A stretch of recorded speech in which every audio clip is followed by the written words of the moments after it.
나 같은 경우는 건물을 꾸준히 해왔잖아요. 그러니까 시장이 좋으나 안 좋으나 경기가 좋으나 안 좋으나 꾸준히 했었는데, 건물 같은 경우는 시세를 컨트롤하는 게 건물의 가치를 직접 올리는 방법이 있죠. 그래서 이게 이제 마지막 세 번째 이유인데, 이 세 번째 이유는, 안녕하세요, 황금대주입니다.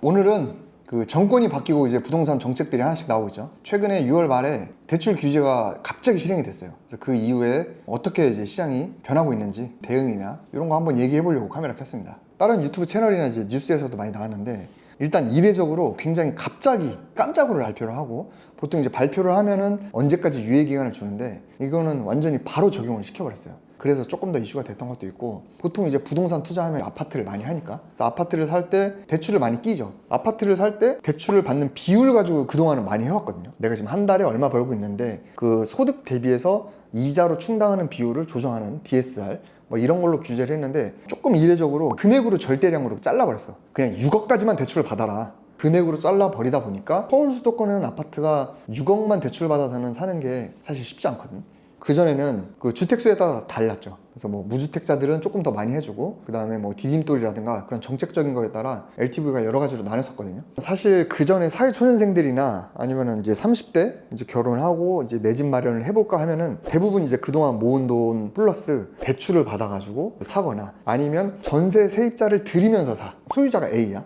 근데 나는 B야. A한테 B가 아파트를 사면서 세입자가 들어오는 거예요.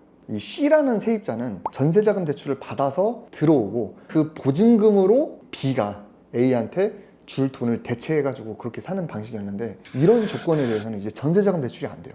대출도 그전에는 40년 길게 중장기로 해가지고 상환을 해라 라고 하면은 이제 매달 갚아나가는 금액이 좀 작아지겠죠. 그 기간도 이제 30년, 맥스 30년으로 이제 잘라버리니까 아무래도 월 내야 되는 비용이 많아지겠죠. 그래서 6억을 대출 받아도 30년 동안 원금이랑 이자를 같이 갚는다라고 하면은 그래도 한 300, 400 될 거예요. 그러니까 사실은 일반인 분들이 급여 받아가지고 그렇게 한다는 게 쉽진 않지. 이번 대책으로 사다리를 치운 게 아니고 그냥 부셔버렸다.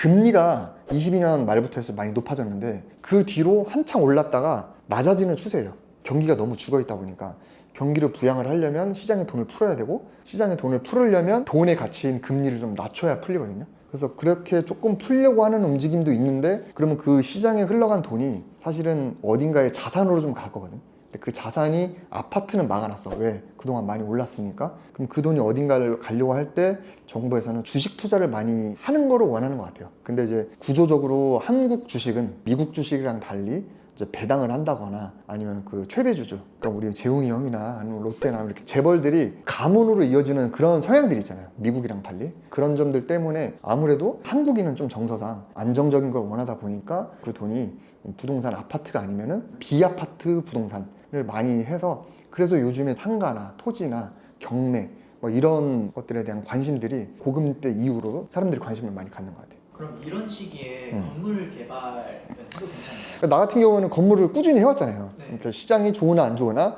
경기가 좋으나 안 좋으나 꾸준히 했었는데, 건물 가격이 오르는 그 이유는 크게 세 가지가 있는데, 첫 번째는 사실 화폐 가치 하락 때문에 오르는 거지. 뭐 그런 말이 있잖아. 부동산은 파는 게 아니다. 제가 2015년부터 투자를 하고, 그때도 부동산 강의가 많았거든요. 그때 제가 수업 들으러 다니고 막 투자자들이랑 같이 스터디도 하고 했는데, 그때 이미 한 10년, 20년 부동산 투자했던 분들이 있잖아. 2015년 당시에도 그런 분들도 이미 IMF나 이런 사이클을 경험했기 때문에, 그 결과 부동산은 오래 갖고 있을수록 돈이 된다, 그런 얘기를 했는데, 그 이유 중에 하나가 사실은 화폐 가치가 계속 떨어져서 부동산 가격이 이제 오른 거죠. 사실 이제 그거는 부동산뿐만이 아니고, 우리가 최근에 많이 물가가 올랐는데 가장 체감되는 게, 요즘 뭐 인스타 보니까 그런 게 있더라. 내가 고등학교 때인가 대학교 때는 붕어빵이 한 봉지에 한 4개인가 5개인가 넣어서 그게 1,000원이었는데, 지금은 1,000원을 내면 붕어빵 하나를 줘. 4배가 오른 거야 사실. 250원짜리가 1,000원이 된 거잖아. 근데 250원이 1,000원 된 거는 그냥 비싸다, 붕어빵이 1,000원? 그래도 1,000원은 있잖아.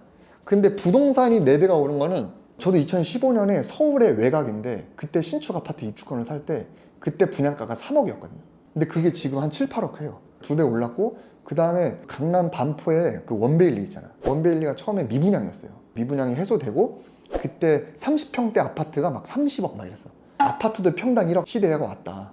그래서 사람들이 와, 이건 충격이다, 무슨 1억이나 했는데, 사실 지금은 거의 한 5, 60억 하죠. 그러니까 평당 2억 시대가 왔어요. 아파트나 이제 부동산은 워낙 덩어리가 크다 보니까 이 화폐 가치가 하락을 해서, 물론 반포 같은 경우는 그 가치가 오른 것도 있지. 근데 가격과 가치를 봤을 때 가치도 올랐지만 화폐 가치가 하락하면서 상대적으로 가격이 오른 거, 사실 그게 제일 큰 이유고, 두 번째는 여러분들이 가장 지금 느끼고 있는 시장 때문에 그런 거죠. 결국에 정부에서 이렇게 세금이나 대출 규제를 해서 부동산 가격을 조정하려고 하는 움직임, 그 다음에 뭐 GTX나 아니면 외국인들이 많이 와서 숙박 모텔들이 많이 오르는 그런 외부 공급과 수요, 그 다음에 서울로 몰리려고 하는 경향들이 있어요. 그러다 보니까 지방보다는 서울 수도권이 많이 오르려고 한다. 그런 것도 사실 수요가 몰리는 시장, 그 다음에 뭐 광역 전철이나 개통되면서 그 지역이 뭐 좋아진다거나 여러 가지 정책들에 의해서 부동산 가격이 많이 조정이 되거나 오르거나, 이제 그런 게 두 가지 이유인데, 이거는 사실 우리가 컨트롤할 수 없는 영역이죠. 이 시장에서 봤을 때 아파트가 지금 정부에서 손을 대서 너무 지금 올랐다고 판단을 하니까 약간 누르려는 움직임이 있어서, 아까 제가 얘기한 대로 그럼 그 자산에 대한 돈이 어떤 자산으로 갈 거냐 했을 때, 아파트는 가계대출을 막았죠. 하지만 사업자 대출은 아직은 좀 괜찮거든. 이 사업자 대출을 활용을 해서 내가 사업할 거니까 아파트를 사요라는 거는 조금 어색해. 맞잖아. 보통 이제 실거주를 많이 하니까. 건물도 상가주택이나 이런 거는 실거주도 하겠죠, 주인 세대. 하지만 대부분의 그런 수요들은 그걸 사업하기 위해서 사거든. 뭐 숙박업을 하거나 단기 임대로 돌리거나 뭐 파티룸을 하거나, 그냥 일반 임대도 사실은 뭐 사업일 수도 있고, 이 일대가 너무 썩은 집밖에 없어. 새로운 집을 사람들한테 공급할 거야. 정부가 하려는 일을 작게나마 내가 대신 할게라는 게 주택 공급업이거든요. 근데 어쨌든 그것도 사업이죠. 그리고 내가 스마트 스토어를 하는데 창고가 필요해.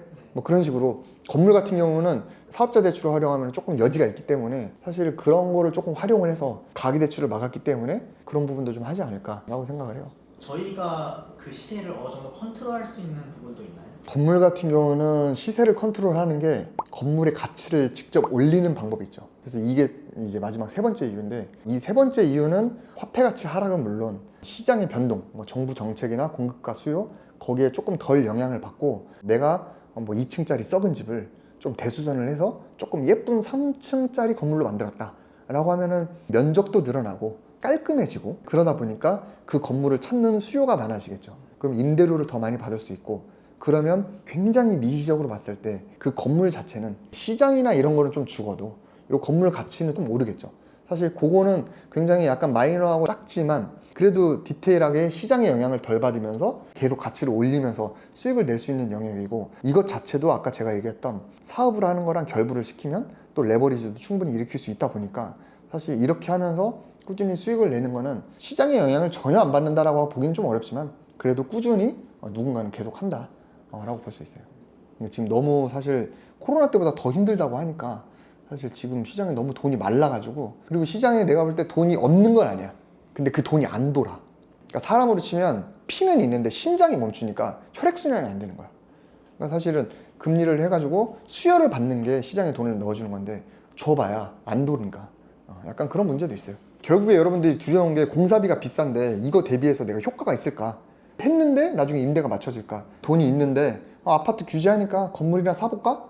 근데 가니까 공실이 천지빛깔이야. 무서워. 이게 아니고, 저희가 이제 임장 콘텐츠 때도 얘기했지만 그 와중에 최근 1, 2년 내에도 굉장히 개발을 해서 수익을 낸 사람들이 있어요. 그러니까 그런 사람들이 있고 실패한 사람도 있고, 지역이나 입지나 아니면은 전략이나 이런 것들을 좀 공부하고 좀 파다 보면 길이 보이거든요. 그거를 같이 연구를 하고 같이 공부하면서 투자를 해 나가는 게 좋지 않을까. 그래서 코로나 이후에는 사실 눈 감고 아무거나 사도 그냥 오르는 때가 있었어. 그때는 사실은 개나 소나 고수였거든. 근데 요즘에는 공부하지 않고 그냥 아무거나 추천받고 사면은 실패할 수 있으니까, 그래서 조금 더 하려는 사람은 공부를 제대로 하는 것 같고, 지금 다들 막 경기가 어렵고 안 좋으니까 다 지금 팔려고 하거든. 그때 살려고 하는 사람들은 그래도 기회를 다 잘 잡은 것 같아요. 건물이 오르는 세 가지 이유. 첫 번째 화폐 가치, 두 번째 시장에 의한 거, 세 번째 개발에 의해서 자체적으로 수익을 발생하는 거. 근데 첫 번째, 두 번째는 여러분들이 어떻게 할 수가 없어요. 그냥 따라가는 수밖에 없고, 비가 오고 태풍이 오면 그냥 잠깐 피하는 수밖에 없어. 근데 세 번째는 비가 오나 눈이 오나 태풍이 오나 그 안에서 내가 방법을 찾을 수 있어. 왜? 작게 가는 거기 때문에. 단 거기에 리스크도 있죠.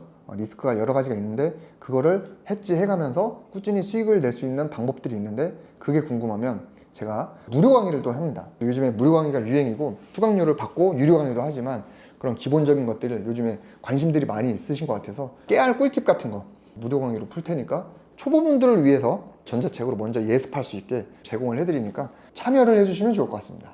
아무튼 그 정부가 바뀌면서 시장이 많이 변하는 것도 있고 하는데 사이클은 돌고 돌고 문재인 정권 때 정책을 많이 했었죠. 근데 그 이후로 굉장히 많이 부동산이 올랐는데 지금이 조금 다르면서도 비슷한 결이 있어요. 그래서 지금도 오른다라고 제가 호언장담하는 건 아니지만 꾸준히 뭔가 기회를 찾아서 하는 분들은 있고 다만 조금 투자가 어려워진 건 맞다. 그래서 조금 더 노력하고 좀 탐색하고 공부할 필요는 있으니까 그런 걸 잘 염두하면서 하면 좋을 것 같고 제가 호언장담할 수 있는 건 딱 하나 있어. 지금 가만히 있으면 5년 뒤, 10년 뒤에는 분명 후회를 한다. 내가 지금 뭐 건물 개발을 하고 있으니까 건물 개발해라가 아니야. 건물을 해도 되고 아파트 해도 되고 뭐 주식을 해도 되고 비트코인을 해도 되는데 뭐라도 하시고 지금 앞으로는 추이를 봤을 때 후회를 할 여지가 있습니다. 전략적으로 현금을 갖고 있는 게 나중에 승자인 경우도 있는데 지금 시기는 현금을 갖고 있는 거는 좀 아닌 것 같습니다. 그거 하나는 확실하게 얘기를 할 수 있을 것 같아요. 저희는 그러면 다음에 또 좋은 영상으로 찾아뵙도록 하고 다음에 뵙겠습니다. 감사합니다.